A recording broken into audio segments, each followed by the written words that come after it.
being called the creepiest crime scene in America. A remote cabin where cops say some of the most gruesome serial killings in California history took place. Brenda Sue O'Connor je 20-godišnja devojka koja živi sasvim normalan život u malom mjestu Westville u Kaliforniji. Ona je zajedno sa 7 godina starijim dečkom Lonijem i zajedno imaju sina Lonija Juniora koji je upravo napunio prvu godinu života. Njihov život je jednostavan i miran dok provode dane u donekle izolovanoj kućici sa svega par komšijih prijatelja. I kako izlazak sunca započeo još jedan naizgled normalan dan, 19. aprila 1985. Za njih troje upravo taj se izdvaja i biva sve samo nenormalan, jer upravo tog dana, do skoro uobičajena porodica nestaje bez ikakvog traga. Iako zastrašujuće, lokalna zajednica nije bila toliko šokirana, zato što ovo nije prvi put da osoba nestane u toj oblasti Kalifornije. Zapravo, u protekle 2 godine iz Westvilla i okoline nestalo je preko 15 ljudi bez ikakve naznake gdje bi mogli biti.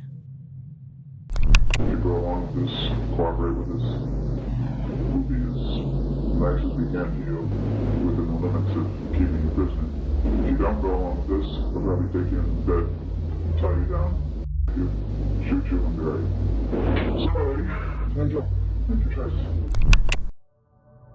Leonard Thomas Lake je muškarac rođen u San Francisku u Kaliforniji i bio je prvi od 3 djece njegovih roditelja koji su se razveli kada je on imao 6. Pored toga, Leonard je odrastao u donekle običnoj američkoj porodici i njegovo djetinjstvo se nije mnogo razlikovalo od ostalih, osim što je on od malih nogu imao obsesiju sa kontrolom i uznemirujućim seksualnim fantazijama. Sakupljao je miševe i mučio ih na razne načine, nagovarao je braću i sestre na seksualni akt i neretko ih potajno slikao u neprikladnim situacijama. Kako je nastavio da odrasta, njegova distanciranost ne samo od drugih ljudi već i od roditelja napravila je da njegovo stanje postane samo gore kako je vrijeme prolazilo. Krajem 70-ih Leonard je počeo da razvija strah od nuklearne katastrofe i tada mu se prvi put javlja ideja o pravljenju podzemnog bunkera, čija namjena će biti totalno preusmjerena u narednih par godina. Početkom 80-ih Leonard objavljuje oglas u kojem traži partnera za preživljavanje u Wolfgang magazinu, nakon čega stupa u kontakt sa, čini se, perfektnim. Charles Ng je bivši marinac poreklom iz Hong Konga koji se svojevoljno prijavio na Leonardov oglas. Charles je neko ko je od ranije poznat policiji jer je baš nedavno pobjegao iz vojnog zatvora u kome je bio zbog krađe oružja. Kroz narednih par mjeseci njih dvojica su sarađivali odlično, čineći širok spektar različitih zločina sve do 1982. U toj godini Ing je ponovo uhapšen za posjedovanje nelegalnog oružja, dok je Leonard uspio da plati kauciju i pobjegne koristeći razne pseudonime kako bi prikrio svoj identitet. 2 godine kasnije, u 84. njih dvojica se ponovo udružuju nakon što Charles odslužuje svoju zatvorsku kaznu, ali ovaj put odlučuju da uzmu sljedeći korak. Jedan koji će ih definitivno dovesti do toga da kasnije budu poznati kao jedni od najodvratnijih monstruma koji su hodali zemljom.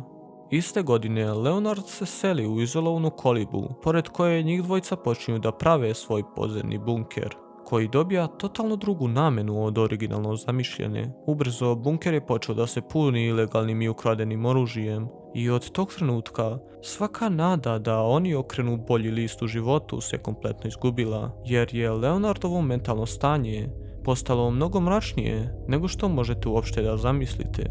I sa Charlesom pored njega, on je počeo da tone u nepovratno ludilo, što je dokazala jedna od njegovih kaseta koju je snimio u tom periodu.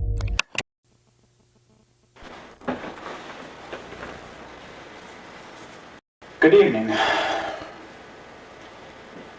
It's a Sunday in October, 22nd, 23rd, something like that. Very close to my 38th birthday. And I'm starting this tape without script or without any real organization of what I want to say. This tape, what you're hearing now, is going to be the lead-in of the various phases of construction of a building which hopefully will be the first of a series of underground buildings. The main emphasis of the building, the whole justification for its expense and its effort, will be a hidden portion of it, a secret room, if we can call it that, a jail cell, if you will. The purpose of that cell, and the main purpose, hence, of the building, will be the imprisonment of a young lady who probably at this moment is unknown to me. I'm attracted to young women, sometimes even as young as 12, although, to be fair, certainly 18 to 22 is a pretty much ideal range as far as my interests. What I want is an off-the-shelf sex partner. I want to be able to use a woman whenever and however I want. And when I'm tired or satiated or bored or not interested, I simply want to put her away, lock her up in a little room, get her out of my sight, out of my life. Such a woman, totally enslaved, would be useful for the mundane chores that I have to do, but I'm not particularly interested in doing. Clean house, washing dishes, etc. A slave, there's no way around it. Primarily a sexual slave, but nonetheless a physical slave as well. Namjena njihovog podzemnog bunkera, koji u početku trebao da služi kao sklonište od nuklearne katastrofe, se je promijenila u nešto mnogo mračnije. Leonard i Charles su mjesecima pripremali bunker kako bi u njega dovodili kidnapovane žene, čija je jedina svrha bila da ispune njihove bolesne seksualne fantazije. U narednih par mjeseci Leonard i Charles su oteli i držali u zatočništvu preko 15 ljudi, od kojih su 3 bili Brenda Sue O'Connor, njen muž Lonnie i njihov jednogodišnji sin. Njih 3, kao i desetine ostalih koji su kroz godine nestali iz tog područja, nisu samo nestali, već su dospjeli pravo u ruke Leonarda Lakea.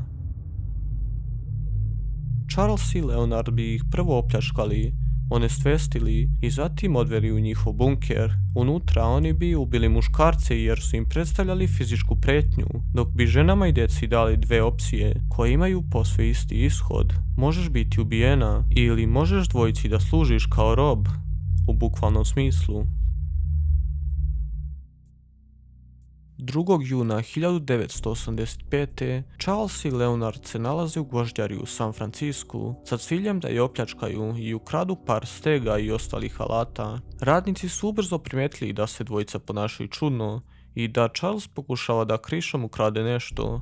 Nakon što su shvatili da se nalaze u nezgodnoj situaciji, Leonard je pokušao da zapravo plati za proizvode, ali je prekinut od strane policije. Pitali su Leonarda za ličnu kartu koju im on i daje, ali nešto nije kako treba. Policija je brzo shvatila da Leonard i čovjek sa lične karte uopšte nisu ista osoba. Šta više, osoba sa lične karte je muškarac koji je prijavljen kao nestao pre par mjeseci.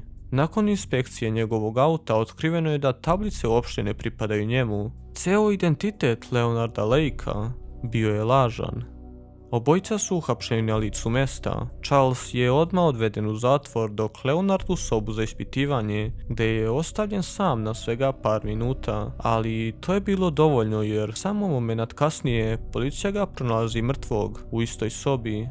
6 dana kasnije otkriveno je da je Leonard popio pilulu sa cijanidom i umro na licu mesta. Nakon pretresa njegove kuće, policija je ubrzo pronašla i bunker, kao i sve što se nalazilo u njemu. Automobili koji su pripadali žrtvama, njihove lične karte i dokumenti, kao i desetine ostataka kostiju, koji su bili kako u, tako i svuda oko bunkera na njegovom imanju. Oboje Brenda Sue O'Connor i njen muž su pronađeni tamo, dok sudbina njihovog jedinog deteta ostaje misterija do dana danas. Međutim, šanse da je on živ i srećan su mizarno male.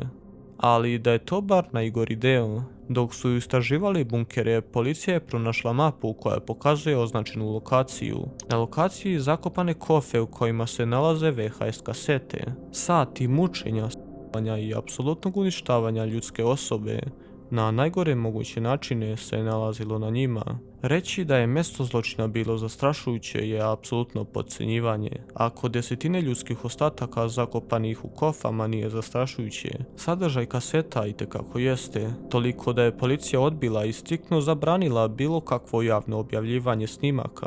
I dan danas svega par minuta najbližih scena je dostupno online. Danas Charles Ng je i dalje živ i odslužuje svoju doživotnu kaznu u zatvoru u Kaliforniji, bez ikakve nade da će ikada vidjeti svjetlost dana. I'm attracted to young women, sometimes even as young as 12, although, to be fair, certainly 18 to 22 is pretty much ideal range as far as my interests go.